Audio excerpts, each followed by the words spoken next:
Hello everyone, this is Nilufi Neha Khan and welcome to our YouTube channel Shikshalaya. तो आज हम बात करेंगे डीएसएसपी टीजीटी एसएसटी यानी कि सोशल साइंस के प्रीवियस ईयर पेपर्स को डिस्कस करेंगे और कोशिश करेंगे कि आपके जो भी डाउट होते हैं इनसे रिलेटेड वो आपके क्लियर कर दिए जाए।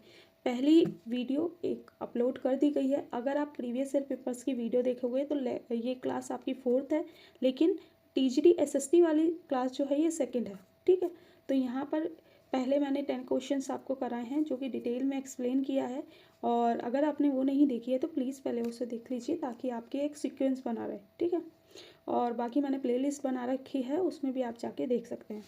तो चलिए शुरू करते हैं हमारे प्रीवियस ईयर पेपर्स के क्वेश्चंस, और होप सो ये क्वेश्चंस आपके लिए काफ़ी यूज़फुल रहें। बस मेरा पर्पस यही है कि आप लोगों के पास लास्ट मोमेंट में काफ़ी चीज़ें अवेलेबल हों ताकि आपकी प्रिपरेशन अच्छी हो सके। That's it. तो चलिए शुरू करते हैं हमारे क्वेश्चन आंसर्स को, और होप सो ये सारी चीज़ें आपके लिए काफ़ी यूज़फुल रहें। और देखिए, डिटेल एक्सप्लेनेशन के साथ मैं इसलिए आपको ये चीज़ें करा रही हूँ ताकि आपके कॉन्सेप्ट क्लियर होते रहें और आपको एग्जैक्ट पता चलता रहे कि ये प्रीवियस ईयर में क्या चीज़ है, कौन सी है, क्योंकि यहाँ सिलेबस का कोई फिक्स पैटर्न नहीं है अपना। ठीक है, तो होप सो सारी चीज़ें आप लोगों के लिए यूज़फुल रहें, और एग्ज़ाम से पहले मेरी कोशिश यही रहेगी कि आपको बहुत सारी चीज़ें प्रोवाइड कर दूँ। तो सबसे पहला क्वेश्चन है, किस वर्ष में चिन्हट युद्ध में अंग्रेजों को पराजय का सामना करना पड़ा था? तो देखिए, आंसर्स तो आपको दिख ही रहा है, लेकिन मैं इसे एक्सप्लेन कर देती हूँ। आंसर है आपका 30 जून 1857। तो आप इस टाइम पीरियड से अगर थोड़ा समझने की कोशिश करेंगे, 1857 एक ऐसा टाइम पीरियड है जब अंग्रेजों के खिलाफ है ना, एक तरीके से लोगों ने विद्रोह करना ऑफिशियली शुरू कर दिया था इस टाइम पे। तो आप तो जानते ही 1857 की जो लड़ाई थी या फिर रिवॉल्ट कह लो, ये अपने आप में एक स्वतंत्रता संग्राम था लोगों के लिए। ठीक है, भारतीयों के लिए। तो एक तो टाइम पीरियड याद रखा करें, और इस टाइम पीरियड में जो ये जगह थी मैं बता देती हूँ आपको। 30 जून 1857 को सुबह सुबह ब्रिटिश सेना ने, एक जगह का नाम है इस्माइलगंज, ठीक है, जो चिन्हुट के ही पास थी, अवध की तरफ है ये।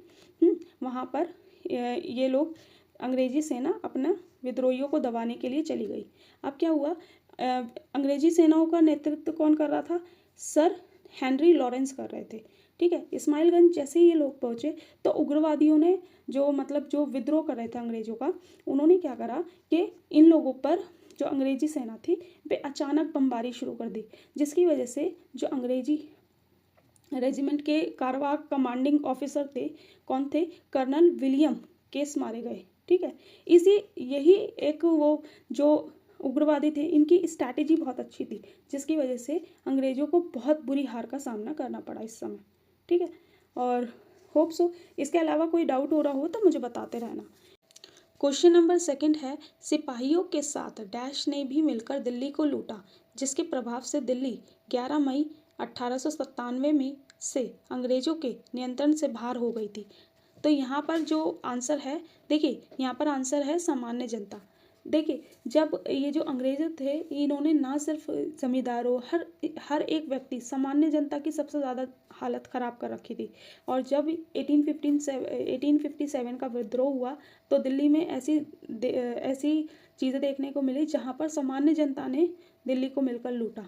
ठीक है, और यही एक कारण बना जो कि 11 मई 1897 में अंग्रेजों के हाथ से दिल्ली बाहर चली गई। ठीक है, क्वेश्चन नंबर 13 है हमारा, लॉर्ड वेलेस्ले द्वारा वर्ष डैश में सहायक गठबंधन की प्रणाली का गठन किया गया था।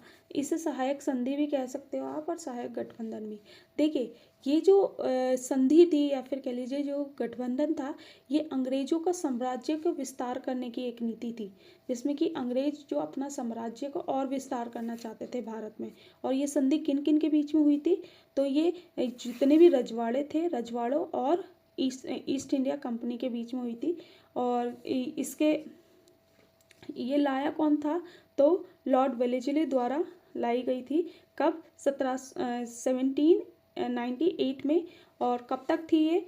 1805 यानी कि 1805 तक रही। ठीक है, लेकिन इसका सबसे पहले जो जिक्र किया गया था वो डुप्लेक्स द्वारा किया गया था। देखिए, दोनों ही क्वेश्चंस अलग है। अगर इंट्रोड्यूस की कही जाएगी कि लाया कौन, तो वो आ जाएगा हमारा वेलेस्ले। लेकिन अगर ये बात कही जाए कि सबसे पहले इसका जिक्र कह लीजिए, या फिर इसका सर्वप्रथम इस शब्द का सर्वप्रथम प्रयोग किसने किया गया था? तो फ्रांसीसी गवर्नर डुप्लेक्स ने किया था। ठीक है, ये याद रखिएगा, ये क्वेश्चन में से क्वेश्चन निकलते जाते हैं तो थोड़ा सा याद रखिएगा। क्वेश्चन नंबर 14 है, निम्नलिखित में से कौन सा क्षेत्र स्वतंत्रता की पहली लड़ाई के दौरान अंग्रेजों के नियंत्रण के अधीन नहीं था? तो ये हमारा था हैदराबाद निज़ाम। ठीक है, क्वेश्चन नंबर हमारा है 115, अवध का कब्जा करने के लिए अंग्रेजों ने डैश को निरस्त किया और उनके सभी किलों को नष्ट कर दिया। तो यहाँ पर हमारा ऑप्शन है, आंसर जो है तालुकदार है। देखिए, अवध पर कब्जा करने से पहले जो तालुकदारों की जो स्थिति थी वो एक तरीके से शासकों जैसे रहते थे, उनकी संपदा थी, उनके किले थे, तो उनकी कई पीढ़ियाँ उन चीज़ों का इस्तेमाल कर रही थी। लेकिन जब अवध पर अंग्रेज़ों का कब्जा हुआ तो अंग्रेज़ों ने सबसे पहले जो तालुकदार हैं इन्हें निरस्त किया गया और इनके पास जो भी किले थे या जो भी संपत्ति थी इन्हें नष्ट कर दिया गया। अब बात करते हैं क्वेश्चन नंबर 16 की। Poverty and earn British rule पुस्तक के लेखक कौन थे? तो यहाँ पर जो आंसर है दादा भाई नौरोजी। अब इनके बारे में 2-3 चीज़ें जान लीजिए जो कि आपके लिए इम्पोर्टेंट है। पहली बात, ग्रेट ग्रैंड ओल्ड मैन का जो खिताब है ये इन्हें ही दिया गया था, ऑफ इंडिया। ठीक है, और ये पहले ऐसे भारतीय थे जिन्होंने ब्रिटिश संसद में सदस्य बने थे, पहले भारतीय थे। दूसरी चीज़, London Indian society and East India association की स्थापना इन्होंने करी थी। और दादा भाई नौरोजी बॉम्बे प्रेसिडेंसी एसोसिएशन के अध्यक्ष थे और इन्होंने 3 बार कांग्रेस के अध्यक्ष बने थे। ठीक है, कौन कौन से टाइम पे? 1886 में, ठीक है, और 1893 में और 1906 में। ठीक है, 1906 में। क्वेश्चन नंबर 17 है, आंध्र क्षेत्र में स्वदेशी आंदोलन की गूंज कैसे सुनाई गई थी? तो वंदे मातरम आंदोलन से। ठीक है, अब यहाँ पर 2-3 चीज़ें मैं आप लोगों को बता देती हूँ। जो ये वंदे मातरम आंदोलन था या फिर कह लीजिए स्वदेशी आंदोलन की ये किस लिए शुरू किया गया था? देखिए, पहली बात तो जो बंगाल में विभाजन किया गया था ना, बंगाल का, कि यहाँ पर प्रशासन के नाम पर विभाजन किया गया था। लेकिन हुआ क्या था, इन्होंने कहा कि 78 मिलियन की आबादी है, इसमें प्रशासन ठीक से नहीं चल पा रहा, जिसकी वजह से हमें बंगाल का विभाजन करना पड़ा। लेकिन इसके पीछे इनकी क्या नीति थी? फूट डालो और राज करो की नीति थी। किस तरीके से? देखिए, बंगाल को इन्होंने 2 भागों में विभाजित किया, पूर्वी और पश्चिमी। ठीक है, और पश्चिमी जो भाग था वो लगभग पूरा हिंदू एक लोगों से भरा हुआ था। और यही बात करें अगर पूर्वी भाग की, तो वहाँ मुस्लिम बहुल संख्या ज़्यादा थी, तो इसीलिए इन लोगों ने, ताकि फूट डाल सकें ये लोगों में। ठीक है, क्वेश्चन नंबर 18 है, डरबन दक्षिण अफ्रीका के 1895 के नेशनल कांग्रेस के संस्थापक में से किसी एक की पहचान करें? तो महात्मा गांधी हैं यहाँ पर। ठीक है, अब मैं बता देती हूँ, इस जो ये नेशनल कांग्रेस की स्थापना थी, इसका उद्देश्य क्या था कि जो दक्षिणी अफ्रीका में जो भारतीय लोगों के खिलाफ जो भेदभाव हो रहा था, इसे रोकना, इससे लड़ना या फिर इसे रोकने का उद्देश्य था। दूसरी चीज़, इसकी जो महत्वपूर्ण भूमिका कह लीजिए जो इसमें निभा रहे थे, वहाँ पर हमारे MK गांधी यानी कि महात्मा गांधी का थे। ठीक है, क्वेश्चन नंबर 19 है, निम्नलिखित में से कौन सा विकल्प रविंद्रनाथ टैगोर द्वारा अपनी नाइटहुड की उपाधि को त्याग कर अंग्रेजों पर अपना क्रोध व्यक्त करने के लिए प्रेरणा थी? तो यहाँ आंसर था जलियांवाला बाग। अब देखिए, जलियांवाला बाग के बारे में 2-3 चीज़ें जान लीजिए ताकि आपके और भी चीज़ें क्लियर हो जाए।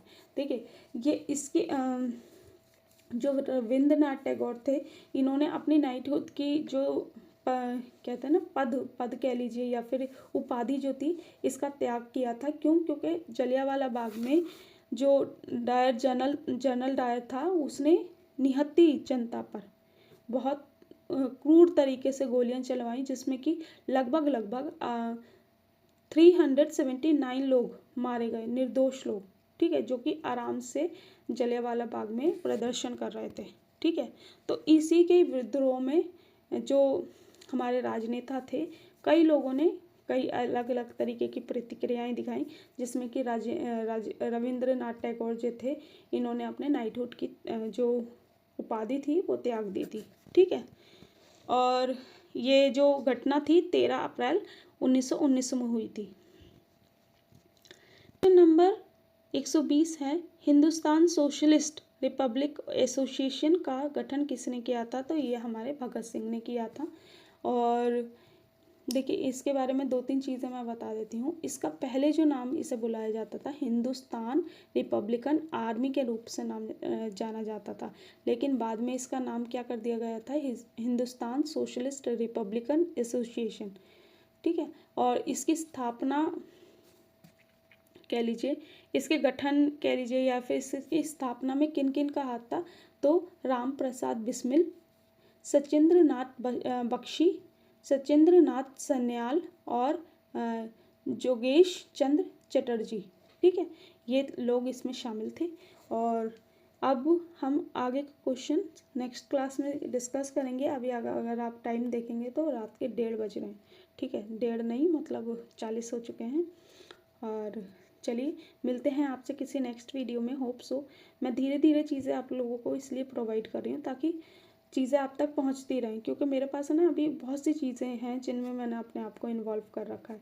तो होप सो सारी चीज़ें मैं आप लोगों के लिए प्रोवाइड कर पाऊँ। और बस कोशिश यही रहती है कि अच्छे से अच्छी चीज़ें आप लोगों तक पहुँचा सकूँ। आप लोगों से यही रिक्वेस्ट है कि जितना भी हो सके वीडियो को लाइक एंड शेयर ज़रूर करा करें, क्योंकि इससे एक मोटिवेशन मिलता है। और आप बस बाकी कोई अगर डाउट हो तो कमेंट कीजिएगा।